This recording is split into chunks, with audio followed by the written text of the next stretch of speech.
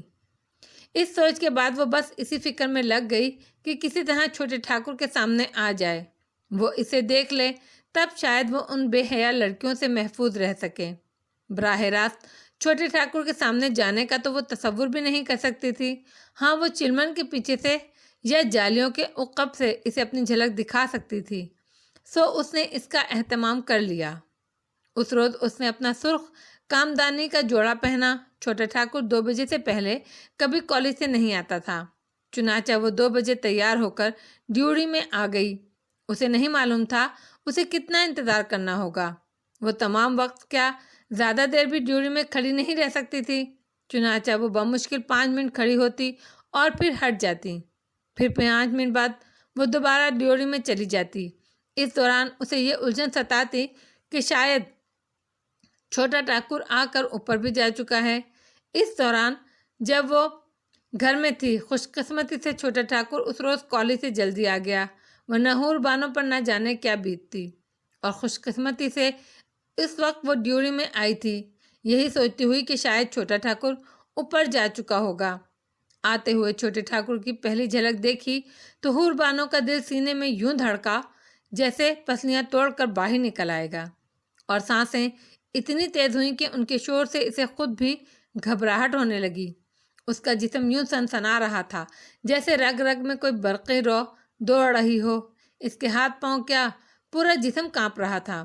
چھوٹے ٹھاکر کو آتے جاتے اس نے بارہا دیکھا تھا، مگر اس کا یہ حال پہلے کبھی نہیں ہوا تھا۔ وجہ یہ تھی کہ آج جو کرنے کا اس نے ارادہ کیا تھا وہ پہلے کبھی سوچا تک نہیں تھا۔ آج وہ چاہتی تھی کہ چھوٹا ٹھاکر اسے دیکھے، اور وہ اسے اپنی طرف متوجہ کرنا چاہتی تھی، مگر اب موقع ملا تو وہ پریشان کھڑی تھی۔ یہ کیسے ممکن ہے؟ ایسا کیسے کیا کرے؟ وہ کیسے کرے؟ اس کے ہاتھ پاؤں جواب دینے لگے۔ وہ لڑکتے قدموں سے چلمن کی طرف بڑھی، لیکن ٹانگوں کی لرزش اتنی بڑھ گئی اسے لگتا تھا وہ گر جائے گی، اور صرف چند لمحوں کا کھیل تھا، اس موقع کی طوالت نہ ہونے کے برابر تھی، اور اختصار ایسا تھا کہ مشکل سے 4 بار پلکیں جھپکی جا سکتی تھیں۔ چھوٹا ٹھاکر دور سے آتا دکھائی دے رہا تھا، اور وہ بید مجنوں کی طرح لرزاں تھیں۔ اس کا دماغ سائیں سائیں کر رہا تھا، وہ قریب تر ہوتا جا رہا تھا، اور اب ایک پل کی بات تھی، پل گزرتا اور وہ آگے نکل جاتا۔ حور بانو سوچ ہی رہی تھی کہ کیا کرے، وہ گنگ تھی، ہونٹ سوکھ گئے تھے۔ اس نے آواز نکالنے کی کوشش کی، مگر آواز نہ دارود، وہ پل نکلنے ہی والا تھا۔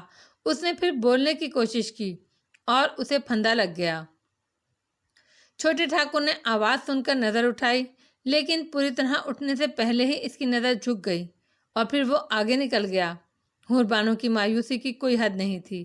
اس نے دیکھ لیا تھا کہ چھوٹے ٹھاکر کی نظر اضطرابی طور پر اٹھی تھی، مگر درمیان میں ہی اس نے خود پر قابو پا لیا تھا اور نظر جھکا لی۔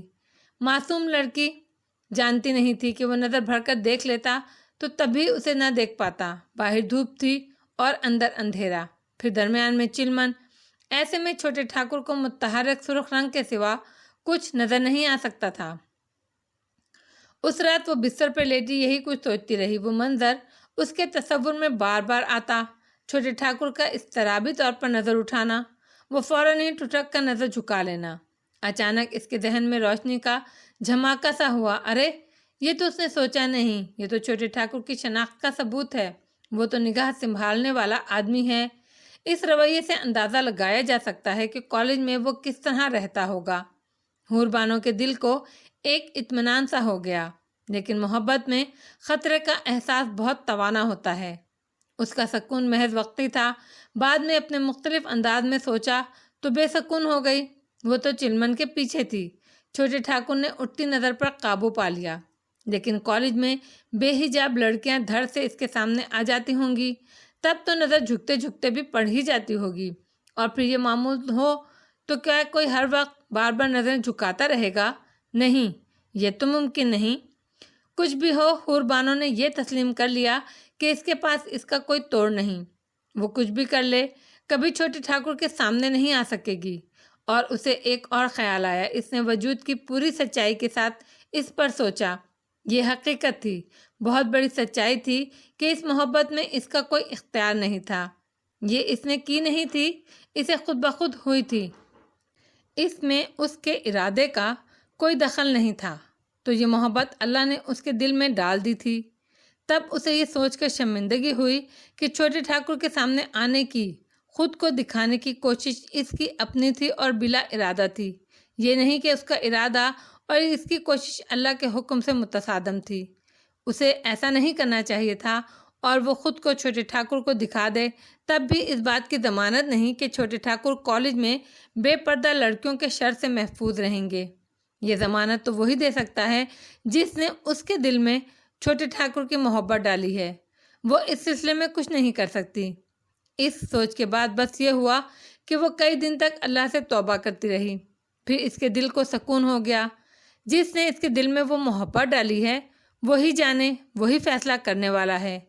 اب اسے کچھ نہیں کرنا، جو ہو سو ہو۔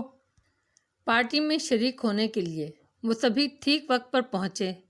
سب سے پہلے آنے والا محمود تھا اور امرتا سب سے آخر میں آئی تھی۔ اوتار سنگھ سب سے زیادہ پر اعتماد تھا، ورنہ اس کے علاوہ سبھی کو یہ خیال تھا وہاں بہت سے انگریز مہمان ہوں گے، بلکہ وہ تو ریٹا اور ریچرڈ کے والدین کا سامنا کرتے ہوئے بھی احساس کمتری میں مبتلا ہو رہے تھے، جبکہ اوتار سنگھ کو اس سے غرض نہیں تھی کہ وہاں کون کون ہوگا۔ لیکن وہاں پہنچ کر ان سب کے دل خوش ہو گئے۔ اس پارٹی میں سوائے ان لوگوں کے اور کوئی نہیں تھا۔ ریچرڈ کے ممی اور ڈیڈی بھی گھر پر موجود نہیں تھے۔ وہاں نوکروں کے سوا کوئی نہیں تھا۔ ان سب کی جھجک دور ہو گئی، وہ پرسکون اور خوش نظر آنے لگے۔ پھر بھی ایک پھانس دلوں میں چبھ رہی تھی، مسٹر اور مسز پارسن نہ جانے کب آ جائیں۔ اوتار سنگھ ان سب کی اس کیفیت کو سمجھ رہا تھا۔ وہ ان کے اندر چھپے احساس کمتری سے تو پہلے ہی واقف تھا، وہ اس پر غور کرتا رہتا تھا۔ پھر وہ پھانس بھی نکل گئی۔ تمہارے ممی ڈیڈی کہاں گئے ہیں؟ امرتا نے ریٹا سے پوچھا۔ کلب گئے ہیں، ریٹا نے جواب دیا۔ واپس کب آئیں گے؟ نادرا نے سوال اٹھایا۔ آج سیٹرڈے نائٹ ہے، ریٹا مسکرائی۔ آدھی رات کے بعد ہی واپسی ہوگی۔ اجتماعی طور پر سکون کی سانس لی گئی۔ تو کیک کاٹنے کے لیے تم ان کا انتظار کرو گی؟ فتح سنگھ نے پوچھا۔ ارے یو سلی، ریٹا نے آنکھیں نکالیں۔ میں نے انہیں بتا دیا تھا کہ یہ ایک پرائیویٹ پارٹی ہوگی، صرف ہمارے منتخب دوست اس میں شریک ہوں گے، اور کیک تو ابھی ذرا دیر میں کاٹا جائے گا۔ اس کے بعد ماحول ہلکا پھلکا ہو گیا۔ سب کے سب بے حد خوش مزاج ہو گئے۔ کالج کی پڑھائی کی، کالج کے ساتھیوں کی باتیں ہونے لگیں۔ تھوڑی دیر بعد بٹلر کیک لے آیا۔ پارٹی کی فضا بن گئی۔ کیک کے گرد 16 موم بتیاں روشن کر دی گئیں۔ ریٹا نے کیک کاٹا، سب نے اسے مبارکباد دی اور تحفے پیش کیے۔ کیک کاٹنے اور اس سے نمٹنے کے بعد تحفے کھولنے کا سلسلہ شروع ہوا۔ ایک دوسرے کے تحفوں پر فقرے چست کیے گئے۔ ارے واہ، رامو نے تاج محل کا ماڈل دیا ہے، نادرا بولی۔ رام گوپال کا چہرہ تمتما اٹھا۔ اوہ، اٹس بیوٹیفل، ریٹا نے محصور ہو کر کہا۔ It's symbol of love, Amrita نے وضاحت کی۔ رام گوپال بری طرح کھسیا رہا تھا۔ میری سمجھ میں نہیں آ رہا تھا کہ کیا دوں، وہ بولا، اور یہ مجھے بہت خوبصورت لگا۔ ایسے صفائی کیوں پیش کر رہے ہو جیسے تم نے کوئی جرم کیا ہے؟ محمود نے کہا۔ مجھے تو یہ بہت اچھا لگا، ریٹا بولی۔ رام گوپال کے چہرے پر رنگ دوڑ گیا۔ تحفہ کھلنے کے بعد پہلی بار اس نے سکون کی سانس لی۔ اس کے بعد پارٹی اگلے دور میں داخل ہو گئی۔ بٹلر نے برف میں لگی شیمپین کی بوتلیں اور جام لا کر میز پر رکھ دیے اور باہر چلا گیا۔ تب ریچرڈ ہونٹوں پر مسکراہٹ اور ہاتھوں میں شیمپین کی بوتل لیے کھڑا ہوا اور اعلان کرنے والے انداز میں بولا، لیڈیز اینڈ جینٹلمین، آج کی یہ خوبصورت شام میری سویٹ بہن ریٹا کے نام، اور اس شام کا آغاز ہم شیمپین کی بوتل سے کریں گے۔ کہتے ہیں کہ شیمپین کی بند بوتل جوانی کے جوش کی نمائندگی کرتی ہے۔ جیسے جوان آدمی زندگی کے جوش کو دبائے بیٹھا ہوتا ہے، ویسے ہی کارک ہونے تک شیمپین کی بوتل بھی اپنا ابال چھپائے رہتی ہے، اور کارک ہٹتے ہی اس نے بوتل کا کاک ہٹا دیا۔ شراب یوں اچھل کر مچل کر نکلی جیسے اس کا ضبط جواب دے گیا ہو۔ وہ سب تالیاں بجانے لگے۔ وہ منظر انہیں خوبصورت لگا تھا۔ ریچرڈ جام بھرنے میں مصروف ہو گیا۔ پھر اس نے پہلا جام ریٹا کو پیش کیا۔ ناؤ کم آن ایوری بڈی، اس نے دعوت دی۔ جام اٹھانے کے لیے بڑھنے والوں میں نادرا، محمود اور اوتار سنگھ نہیں تھے۔ پشپا، امرتا، رام گوپال اور فتح سنگھ نے جام اٹھا لیے۔ رچرڈ کی نظروں میں الجھن تھی۔ کیا ہوا؟ تم لوگ شامل نہیں ہوگے؟ اس نے پوچھا۔ تم جانتے ہو رچرڈ، ہم شراب نہیں پیتے، محمود نے کہا۔ اور تم اوتار سنگھ، تمہارا مذہب تو منع نہیں کرتا۔ رچرڈ نے اوتار سنگھ کو دیکھا۔ ہاں، مگر مجھے یاد ہے پتا جی نے ایک بار مجھے سمجھایا تھا اور میں کبھی نہیں بھولا، اوتار سنگھ نے مسکراتے ہوئے کہا۔ پتا جی کہتے ہیں دنیا میں سب سے قیمتی چیز آدمی کی عزت ہوتی ہے۔ انہوں نے کہا تھا آدمی نشے میں ہوش و حواس گنوا بیٹھتا ہے، نہ اسے اپنی عزت کا خیال رہتا ہے، نہ بے عزتی کا پتہ چلتا ہے، اس طرح اسے دوسروں کی عزت کی بھی پرواہ نہیں ہوتی۔ بس اسی لیے پتا جی نے کبھی شراب نہیں پی اور میں بھی کبھی نہیں پیوں گا۔ اس دوران سب اسے غور سے دیکھتے رہے۔ سب کے تاثرات مختلف تھے۔ پشپا، امرتا، رام گوپال اور فتح سنگھ کی نگاہوں میں استہزائیہ تھا۔ نادرا اسے محبت پاش نظروں سے دیکھ رہی تھی۔ محمود کی نگاہوں میں اس کے لیے عزت تھی۔ ریٹا سحرزدہ سی نظر آ رہی تھی، اس کی نگاہوں میں دلچسپی تھی۔ رچرڈ کا انداز ایسا تھا جیسے اسے یقین نہیں آ رہا ہو۔ ربش، بکواس، رام گوپال بڑبڑایا۔ یہ تو امرت رس ہے ٹھاکر جی، فتح سنگھ نے چٹخارا لیتے ہوئے کہا۔ لڑکیوں نے کوئی تبصرہ نہیں کیا۔ بہرحال وہ سب اپنے اپنے جام ہاتھ میں لیے کھڑے تھے۔ رچرڈ نے ابھی تک جام نہیں اٹھایا تھا۔ بہرحال یہ تو مہمان نوازی کے اصول کے خلاف ہوگا کہ ہم پئیں اور تم دیکھتے رہو، رچرڈ نے کہا۔ تو ہم باہر چلے جاتے ہیں، نادرا بولی۔ ارے نہیں، تم غلط سمجھ رہی ہو، رچرڈ بے ساختہ مسکرایا۔ میرا مطلب ہے تم لوگوں کو تمہارے ذوق کے مطابق کچھ ملنا چاہیے۔ یہ کہہ کر اس نے گھنٹی کا بٹن دبا دیا۔ چند لمحوں کے بعد بٹلر اندر آیا۔ کیا حکم ہے صاحب؟ اورنج جوس لے کر آؤ بڑے جگ میں۔ اورنج جوس آیا تو رچرڈ نے ان تینوں کے لیے گلاسوں میں جوس انڈیلا اور انہیں دیا۔ تھینک یو رچرڈ، نادرا نے کہا۔ اب رچرڈ نے اپنے لیے جام اٹھایا اور اسے فضا میں بلند کیا۔ لیٹ اس ٹوئسٹ ناؤ، ریٹا کی صحت اور خوشیوں کے نام۔ سب نے گھونٹ لیے اور پارٹی شروع ہو گئی۔ جوس والے چھوٹے چھوٹے گھونٹ لے رہے تھے جبکہ شراب والے کھل کر پی رہے تھے۔ دیکھتے ہی دیکھتے وہ سب تیسرے جام پر پہنچ گئے۔ چہرے تمتمانے لگے، آوازیں لڑکھڑانے لگیں۔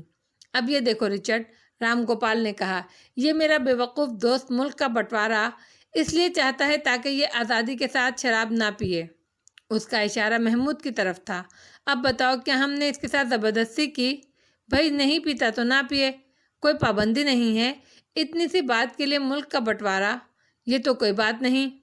اس نے بات اس انداز میں کی تھی کہ سب ہنسنے لگے، لیکن محمود سنجیدہ تھا۔ تم غلط سمجھے ہو رام، ہم پاکستان اس لیے بنا رہے ہیں کہ وہاں اسلامی قانون ہو، نہ کوئی شراب پیے، نہ کسی دوسرے کو شراب کی ترغیب دے۔ ہم اس لیے پاکستان بنا رہے ہیں تاکہ تم ہندوستان میں آزادی سے شراب پیو اور ہم پاکستان میں شراب نہ پئیں۔ شراب پینے والے تو پھر بھی پئیں گے، دیکھ لینا، پاکستان میں بھی پئیں گے، فتح سنگھ نے انگلی نچاتے ہوئے کہا۔ اس کے انداز میں چیلنج تھا، لیکن رام گوپال نے جیسے محمود کی بات سنی ہی نہیں۔ اب ہمارے ہندو بھائی اوتار سنگھ کو ہی دیکھ لو، وہ بولا، اسے تو دھرم منع نہیں کرتا مگر اس کے پتا جی منع کرتے ہیں، یہ نہیں پی رہا، تو کیا ہم نے اسے مجبور کیا؟ نہیں کیا۔ اور کیا ہم نے کسی کی بے عزتی کی یا اپنی عزت کا خیال نہیں رکھا؟ نہیں، ایسا کچھ بھی نہیں کیا ہم نے، اس لیے کہ اب ہمارا ہندوستان سیکولر ہوگا اور یہاں جمہوریت ہوگی۔ اوتار سنگھ مسکراتا رہا، اس نے کوئی جواب نہیں دیا۔ تم خاموش ہو اوتار سنگھ، کچھ بولتے کیوں نہیں؟ فتح سنگھ نے اسے اکسایا۔ میں وقت آنے پر بولوں گا، اوتار سنگھ نے نرم لہجے میں کہا، اور مجھے لگتا ہے آج میرے پتا جی کی بات درست ثابت ہو جائے گی۔ اب یہ سوچو، دوست کو میرا دھرم شراب پینے سے نہیں روکتا، رام گوپال رچرڈ سے مخاطب تھا، اور تمہارا دھرم بھی تمہیں نہیں روکتا، مگر محمود کا دھرم کچھ عجیب ہے نا، زندگی کو انجوائے کرنے سے روکتا ہے۔ محمود نے کچھ کہا نہیں، لیکن رچرڈ پارسن کو ایسی چپتی ہوئی نظروں سے دیکھا کہ وہ شرمندہ ہو کر رہ گیا۔ نہیں رامو، تمہارا خیال غلط ہے، رچرڈ نے نظریں جھکاتے ہوئے دھیمے لہجے میں کہا۔ شراب کی ممانعت تو ہمارے مذہب میں بھی ہے۔ رام گوپال چند لمحے اسے دیکھتا رہا، پھر اس کے ہونٹوں پر شریر سی مسکراہٹ نظر آئی۔ تو یہ ثابت ہو گیا کہ ہمارا دھرم سب سے بہتر ہے، اس نے کہا۔ اس کا لہجہ ایسا تھا کہ رچرڈ کا چہرہ تمتمانے لگا۔ اس نے محمود کو دیکھا، وہ بڑی بے نیازی سے مسکرا رہا تھا، اس کے انداز میں بے پرواہی اور درگزر تھا۔